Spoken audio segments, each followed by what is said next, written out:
Ouais, les amis, la famille, je vous passe une fois de plus les salutations parce que c'est toujours capital. Vous saviez, c'est comme on le dit, nous les artistes, nous sommes les éducateurs des masses, nous sommes des paroliers, donc il est toujours nécessaire de dire un mot concernant euh, les contretemps, les difficultés, les traquenards de la vie quotidienne. Les amis, la vie, vous savez, la vie c'est comme une pute. Pourquoi la vie c'est comme une pute? La vie, elle est bonne, elle est moche. La pute, elle est bonne, elle est moche. Bonne et moche, quand tu sais, c'est l'affaire. Le bon côté là, quand tu sais pas, c'est l'affaire. Le mauvais côté là. Vous savez, une pute, c'est une fille qui te donne du plaisir en temps voulu, en temps normal. Et elle peut aussi te ramener des problèmes.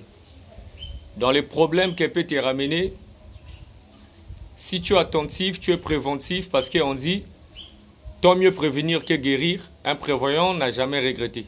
Très souvent, les personnes préventionnelles, c'est des personnes qui ne croisent pas assez d'obstacles sur leur voie. Parce que c'est des personnes qui sont très très attentifs. Les amis, la vie, il faut savoir marcher. Dans la vie, il faut savoir marcher. Tant mieux avoir des amis que des ennemis. Tant mieux avoir des amis que des ennemis. Mais ce n'est pas pour autant dire que tu ne peux pas être strict envers tes amis. Parce que les amis aussi deviennent des ennemis. Des amis deviennent des ennemis très fatals quand on ne sait pas s'y prendre garde. Il y a encore une chose, il faut éviter certaines bavures dans la vie parce qu'en commettant certaines bavures, ça peut faire en sorte que si vous avez une bonne vertu, les gens peuvent vous qualifier des ringards, des fanfarons, de mecs, peut-être comment dirais-je, beaucoup de qualifications, ça dépend de la personne qui veut te qualifier, qualifier. La vie, c'est comme Dieu, il peut te bénir le matin, il peut te maudire à midi. Pourquoi il peut te maudire à midi? Quand tu ne te comportes pas bien. C'est comme ta femme pouvait dormir aujourd'hui au calme. Peut-être pour une petite conversation, ça peut dégénérer, ça tourne en vinaigre et du coup, vous vous réveillez pas en bonne humeur. Nous, les Congolais, on a un complexe. Je vais vous parler de cette complexité-là. Moi, dans ce que j'exerce comme profession artistique, je vais vous parler en tant que yorgaman, tel que je vois les choses. Nous les artistes, nous les Congolais en majorité, c'est-à-dire que je parle de nous artistes, peu importe, mais Congolais en majorité, on a un complexe d'envergure imaginable. On ne peut pas imaginer. Moi, quand je grandissais, j'ai remarqué une chose. Le côté musical, je parle de ma génération. Parce qu'avant que je sois peut-être né, les parents nous ont toujours dit qu'à l'époque, c'était bien la musique, les Franklin Boukaka, c'était au top, les Zao, les Essou, les Pamelo Mouka. Moi, mon père, il me parlait toujours de cette époque-là, c'était génial. Mais je parle de ma génération. À un moment, j'ai remarqué que Sadik, étant comédien, avant que je sois comédien, les films des Congolais, c'est-à-dire que dès qu'on se l'a balancé soit à la télé, soit un peu partout, c'est-à-dire que quand le public remarquait seulement le taxi, soit vert, blanc, ou bien bleu-blanc, ou bien des taxis jaunes, blancs, ou bien rouge-blanc, c'est-à-dire que les Congolais se retrouvaient, ils savaient que ça, ce sont des films congolais de chez nous. Mais tellement qu'il y avait ce dégoût dans les Congolais, ils n'aimaient pas voir ce genre de films. Ils disaient bien qu'à tous les films à Congolais, vulgairement c'est comme ça. Ils disaient bien qu'à tous les films à Congolais, Bongavé. Mais moi, je me rends quand même compte. Je ne parle pas seulement de moi, je parle de ma génération. Mais de ma génération, je prends d'abord mon exemple, puisque je suis aussi cinéaste, je suis acteur. Moi, quand je suis rentré dans le cinéma, mes premiers films, j'ai commencé à en vendre à 5 000. Une personne pouvait me donner 5 000 pour un CD, je vous assure. 2500, 3000, regarde, tu m'emmènes ton film ici, je vais. Et puis c'était bien. Ça passait sur les chaînes nationales, comme j'en vendais un peu de partout. À l'époque, là, la valeur, les CDR avaient de la valeur. Après, quelques groupes se sont mis à vendre, se sont mis à vendre des CD par des prix très bas.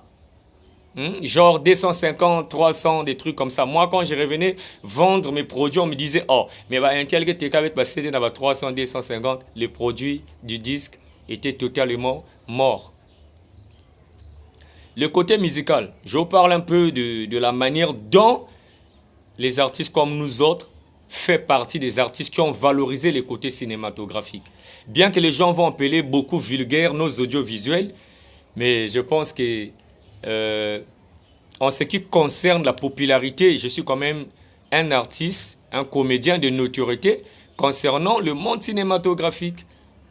Aller au festival encore, on peut parler des relations, on peut parler de la volonté, on peut parler beaucoup chacun va raisonner, donner ses raisons ici. C'est bien. Et chapeau à ceux qui méritent des festivals, des trophées à toute fois. Vraiment chapeau. Et c'est aussi du travail parce qu'on ne peut pas mériter ces histoires-là juste comme ça. Chapeau à eux, chapeau à toutes ces équipes-là, les groupies cinématographiques des comédiens qui en obtiennent. Le côté musical encore, c'était encore pire. Parce que dans les années où moi j'ai commencé à rapper, j'ai commencé le rap, je vous assure, c'était encore très difficile. Parce qu'on n'avait qu'une chaîne privée qui était Linda Congo, je sais pas, Canal Océan, un truc comme ça. Linda Congo, Linda. Voilà. Il y avait deux chaînes nationales, donc Télé Congo, Télé Point Noir, des trucs comme ça. Mais je parle des chaînes privées, on n'en avait pas trop. Les studios à Point Noir, puisque j'ai vraiment bien commencé ma musique à Point Noir, les studios à Point Noir, on en avait, bon, à ma connaissance, j'en connaissais au moins 5, 4. Au centre-ville, on partait chez Flash. À l'OCH, on partait chez Caprice d'Icône. Vers Mbota, là-bas, vers les ponts, on partait chez Jimmy. Et encore un peu Papa Das Mampouya, Bismarck, un truc comme ça. Voilà, il n'y en avait pas trop. Les Congolais, les histoires du rap, là, je vous en dis. Aujourd'hui, là, il y a ces artistes rappeurs, si vous demandez, les gens vont vous dire, oh, mais lui, c'est qui? Tu parles de qui, en fait? Mais il y a eu un flop des artistes qui ont commencé à militer avant tout. Je peux citer des noms ici, mais il y en a un flop. Si vous les demandez aujourd'hui, beaucoup n'y connaissent pas. Même les rappeurs ne les connaissent pas. Mais il y a eu un tas de poteaux qui ont milité. Nos grands chapeaux à lui. De l'autre côté de Libreville, bien du Gabon, je parle de Zaparo Business. Zaparopa. Je parle de As de Pique, aujourd'hui peut-être dans la musique religieuse. Il y en a beaucoup. BL, je ne sais pas, la reine Bineur, qui a valorisé, je ne sais pas actuellement il est où. Beaucoup de rappeurs ont milité. Beaucoup de rappeurs. La liste est tellement longue de ces artistes qui se sont donnés à fond pour que la musique urbaine aujourd'hui. Mais beaucoup de petits, beaucoup des amis sont venus en actualité. Ils ont trouvé l'époque réseaux sociaux où tout le monde est valorisé. On a le WhatsApp, YouTube, Facebook, où tout le monde peut faire du bruit à tout moment. Il peut faire un direct un peu comme je suis en train de faire du coup. Il passe, il a ses 10 000 vues, 1 million de vues.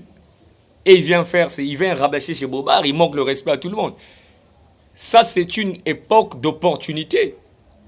Mais l'époque où nous avions milité pour ces causes. Les Congolais étaient des boudeurs. Hein, les gars? Les Congolais avaient un complexe. Les Congolais disaient, Tala, il y a peut-être Nigérien.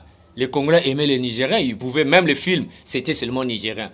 RDC, Gabonais, Angolais. Les Congolais n'aimaient pas le truc de... Quand tu parles, c'est compliqué. C'était un complexe. Les Congolais consomment plus l'importé. Bon, encore une chose. Moi, Yorgaman, les gens, beaucoup s'y prennent la tête. Ils se disent, celui-là, il croit qu'il est star, il est ceci. Non. Yorgaman, il ne parle pas des histoires des stars. Yorgaman, il dit tout simplement qu'il est artiste Mobola Tetu, star du ghetto. Yorgaman est l'artiste star du ghetto, donc la star de la banlieue. Pas du banlieue, de la banlieue. Yorgaman, c'est un banlieusard, il vit autour des banlieusards. Oui, je suis au calme ici, là où je suis au calme. Je dérange personne. Hein? Je n'encule pas les artistes qui vont à Paname. Parce que chez nous au Congo, être un bon artiste, c'est aller en France ou aller au Maroc. Mais moi, j'ai jamais vu un artiste nigérien ou ivoirien passer à la télé dire que moi, je suis très bon star parce que j'avais fait un tour en RDC ou parce que j'avais fait un tour au Congo-Brazzaville. Ça, c'est des histoires qui se passent chez nous. Encore, il y a des papas qui sont ici. Un papa qui n'a jamais fait tour en France, mais il dit chez son fils, toi, dès que tu vas avoir le bac, je t'envoie à Paname, tu iras en France, tu iras fréquenter là-bas. Mais lui, il n'a rien à foutre de la France. Vous voyez un peu ce que ça veut dire? Donc, moi, je me dis, être bon artiste ne veut pas pour autant dire aller à Dubaï. Mais il y a de ces filles ici qui vont à Dubaï, il y a de ces filles ici qui vont au Maroc, il y a de ces filles ici qui vont aux États-Unis, mais ce n'est pas des stars. Ce n'est pas des stars. Il y a des CPD sur les réseaux sociaux, sur le net, qui font des 1 million de vies. PD. Asali na 1 million de vies, na kacha Facebook, azo sabra biloko na moins saka, azuba vu na. Ça, vous allez dire quoi de ça? Vous pensez que tous les artistes que vous voyez faire du bruit là, si c'est des artistes qu'on mettait en clash ou en freestyle avec King, ces artistes-là vont prouver